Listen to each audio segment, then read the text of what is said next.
All right, Empathic Healers, what are your beliefs about codependency? In this video, I will guide you along the journaling process to check in with yourself to increase your self-awareness, assess your energy, and align with the source of unconditional love. So aware, assess, and align, right? My name is Robin Knott, and I'm your host of Energy Healing TV and podcast on YouTube, Rumble, and Spotify, and the founder of the EnergyHealingSchool.com. And welcome to the Self-Love Movement. It is my deepest belief if we all loved ourselves enough, suicide wouldn't be a thing. Again, which drives this journaling process of showing up here on the lives to share with you, to try to engage you in the same, checking in with ourselves, making you a priority, right? Out there trying to heal the world, you got to do you too, right? So if you are ready, I got my journal with me. Grab yours and journal with me. Let's go deeper into this question, which this question could really just go in many different directions, right? So I was starting to have a little conversation and engagement on my post. So Rick, thank you. I could definitely see some pieces. I think we're on the same wavelength. It's just language, right? Different words and different meanings. So, and with codependency, there are different meanings with it, and even in some of the explanation of the patterns of codependency, as I've mentioned before, there's like the spectrum of patterns, right? Patterns, behaviors, whatever you may call them. So back in the day, let me date myself a little bit, when I was a kid, codependency, I didn't really even understand codependency or know what it was till I was probably older. I was older than a kid. However, it was my understanding when I learned about codependency that it often reflected around people who had alcoholism in their family, right? Like somebody in their family had alcoholism, and then there's this family dynamic that's created, and this term of codependency with these patterns and characteristics kind of come about. So everything is focused basically on the person who has the alcoholism. Well, then it extends on to addiction and then even other traumas, neglect, whatever it may be. So I wouldn't say that it's limited to that experience, but it is a common experience. I think for empaths, whether you've experienced that or not, most humans, I believe, have experienced some form of trauma in their life. Maybe not everybody, which is amazing, but a lot have. And then could learn these patterns and characteristics that fall under this umbrella of codependency, right? In one form or another, it's a survival technique. Again, what I want to do in bringing this up, because I feel this is not scientific study, this is just my belief, right? Talking about beliefs today, that suicide, codependency, and addiction directly go hand in hand. And I say directly in the sense of, just at a quick glance of reading through some things, the connection made between addictions and codependency are like focused on two separate people. So there's the person who's battling the addiction, and then there's the codependent person in the relationship, right? Who's hyper-focused on, kind of addicted to, in a sense, the person who is struggling with the addiction, because now you're trying to fix and help and save and all the things. Again, I'm not disputing that. However, I don't think it's limited to that.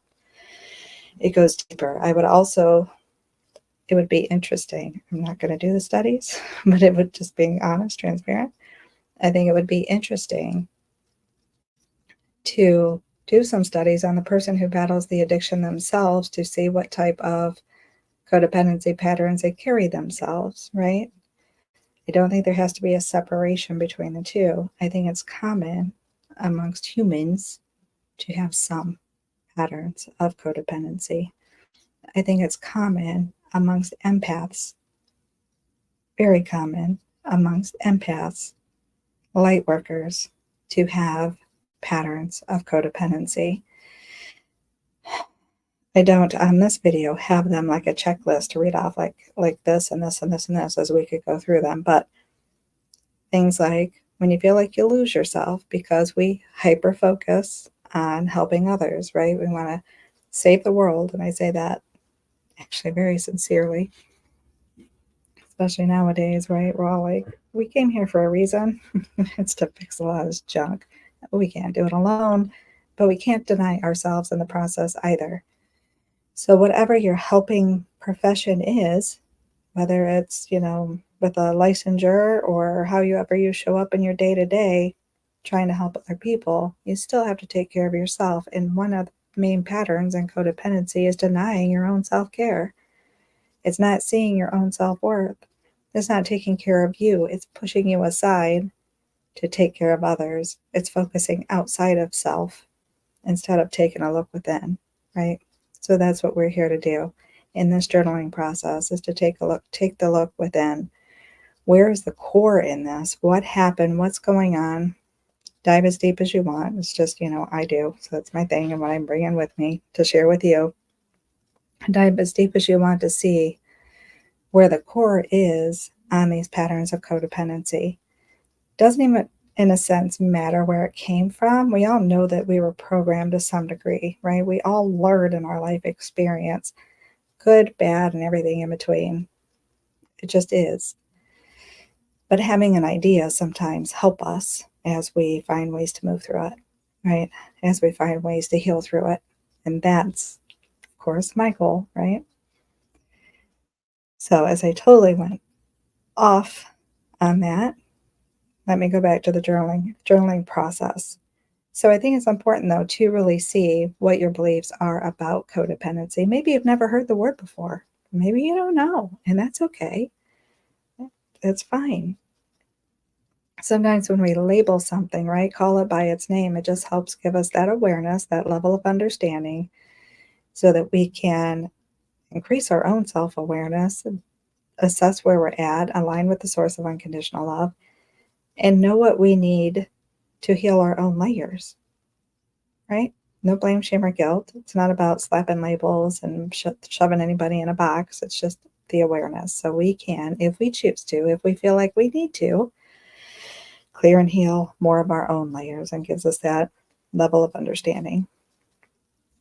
So in the journaling process, how we go about our journaling process is we write down the question, asking ourselves, right, and then listen for us to answer. Listen to see what comes up to our mind. It might seem way out in left field, and that's okay. Again, that's just the way that the mind kind of processes through. It starts to clear away the fog.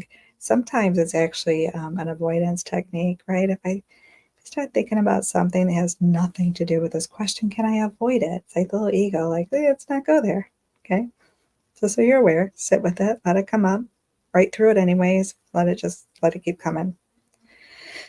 So the question again, what are your beliefs about codependency?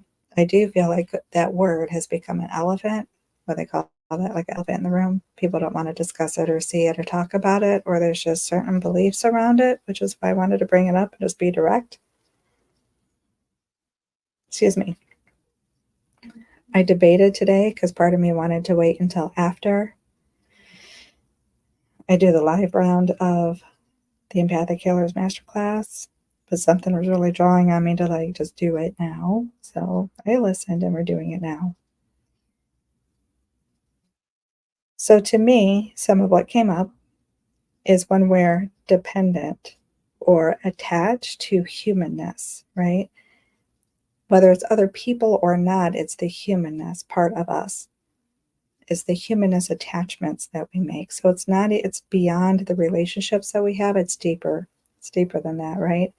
And it's rooted in our experiences. It affects every experience. And it starts again with the relationship within. And I think I touched on that a little bit yesterday. Starts with the relationship we have with ourselves. So again, oftentimes, if you read up on codependency, it talks about relationships with other people and the patterns that you have in those relationships. I'm not disagreeing with that at all. It's just there's deeper than that. Go in deeper. Part of what the pattern is that focusing out away from self. Bring it back, right? Bring it back here. Let's see what's going on. What's creating that desire, that pattern, that habit, that program of avoiding self and looking outwards. And I'm not saying that we cut people off completely. Please don't hear me say that, because I'm not. We still help others. But remember, the source of unconditional love is for everyone. It's you and it's me. It's not one or the other. It's not I can only help other people and deny myself in the process. And it's also not, it's all about me and screw the rest of the world. It's not that either, right? There's that flow. I kind of want to say balance, but to me, balance kind of looks like wobbly, right? Like teetering back and forth. It's not a straight line, it teeters, but it's still within a range. There's still some harmony there. There's still some inflow and outflow back and forth, reciprocity, right? That's the source of unconditional love. Unconditional love, when you cut one off, that's a condition. If it's only for you and none for me, there's a condition in that, right? So this is unconditional love. Checking my journal. What else did I write? And again, it's the humanness, because remember, we're connecting and aligning with the source of unconditional love. So we're pulling up and above and beyond the humanness, the fears, the attachments. We make connections. Connections and attachments are not the same. Relationships and attachments are not the same, right? Codependency within itself is like an addiction. We might be addicted to people pleasing. We might be addicted to helping and fixing. We might be addicted to problem solving. We might be addicted to drama in a sense, like that rush, that panic. You get used to that panic anxiety mode. And when you don't feel that, it feels like there's something wrong, because that's what you were used to your whole stinking life, right? So that's become your normal. And to not feel that feels kind of scary. But that became the normal.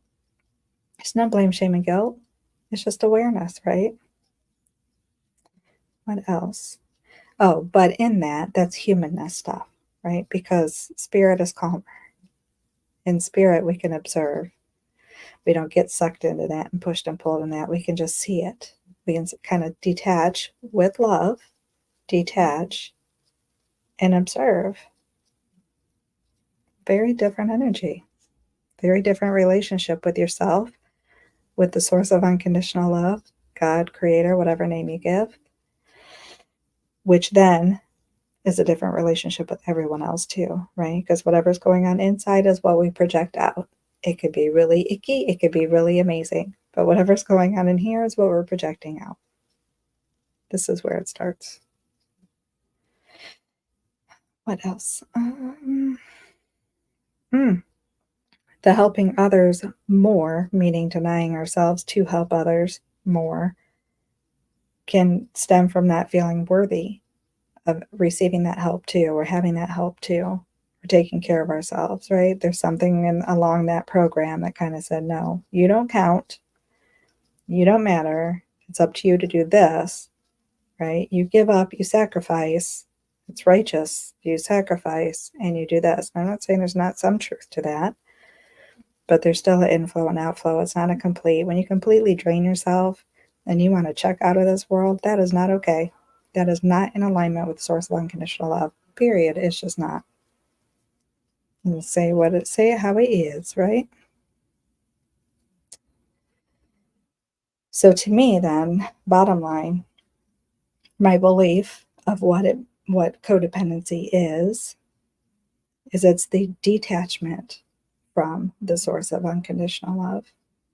So it's how we've learned to survive, excuse me, in those moments of feeling detached. Doesn't necessarily, I don't mean like literally detached. We say things, we use words and language, but it's not always so literal. And I'm a person who tends to take things very literally too. So I have to remind myself of that. But it's that feeling. We feel detached, or our focus and energy is detached. My focus and energy is so much on the human want, the human need, the human desire, the human control of the how to get it, right? How to get my needs met, how to make a relationship work, how to be accepted, how to feel loved, how to feel worthy, how to feel, like normal, whatever that means. I've shared before, felt like a misfit always. Took a while to become okay with that, right? So in those moments when you're so detached, like you feel that cutoff, you're detached from the source of unconditional love, super focused on the humanness. That to me is like the core of codependency, because how it starts within, it then gets projected out. So when you don't feel that love and you don't feel that worthiness because you feel detached, you don't feel connected, you don't feel that the source of unconditional love is within you, then you're reaching out to others or something outside of you to get it. Might be a drug. For me, it was, food, cigarettes, relationships, fixing things. It's different. We all have our things that we try to use to fulfill when we feel empty. When I didn't know how to feel back into alignment with the source of unconditional love, it was, trying to find the things outside of me, which falls in the patterns of codependency. Again, let me say it again. If you are relating, this is not blame, shame, and guilt. This is not pointing fingers. This is not to say, ooh, you have, like somebody has cooties or something. No, stop it. So normal reactions, survival skills that we've learned based on our experiences, programs, the conditions, and we're just healing like the rest of the world or trying to. And again, I believe, it's my belief, that when we can break some of these codependency patterns, then we can stop suicides. I can see a direct connection. I know for me there's a direct connection. I know others who there's a direct connection. I can't speak for everyone. But if that's true for you, right, we're nipping that in the bud. Let's see what else. Empaths and or anyone who experienced trauma. I mentioned that already. Oh, if you have not heard of the website coda.org, so it's spelled CODA.org, amazing. You should check it out. I have no affiliation to it. I just use it. What else? Yeah, I say I went off script, but really, I just shared everything that I journaled about before I came on the live. So I think we're good. That was a big one, huh? So thank you for all who hopped on the live and the replay. Thank you for sharing your time and energy to journal with me. Thank you for taking care of you, for checking in with yourself. So our homework, as always, continue to check in with you. Journal on whatever is coming up, right? You were just increasing that awareness, assessing your energy. If you're not in alignment with the source of unconditional love, what is one action step you can take to get closer to being in alignment with the source of unconditional love? And again, it's this: showing up for yourself, journaling, checking in with you, holding space for you, giving yourself mad kudos, right, for doing the work, not denying yourself anymore. Oh, don't let me forget. If you haven't already, I had slightly mentioned it, but then just kind of went over it. If you haven't already signed up for the Empathic Healers Masterclass, let me know if you want that link, and I will drop it in the comments for you. Also, my BU 5-day challenge. Remember, I plan to launch December 11th. So if you would like in on a live round on that, let me know that as well. And I have a coupon code that I will give you for 50% off of that for the first live round. I don't know if I'll do it live more than once, to be fair, just so you know. So if you want to hop on the live round and you want to get 50% off, let me know and I'll get you the coupon code and the link for that as well.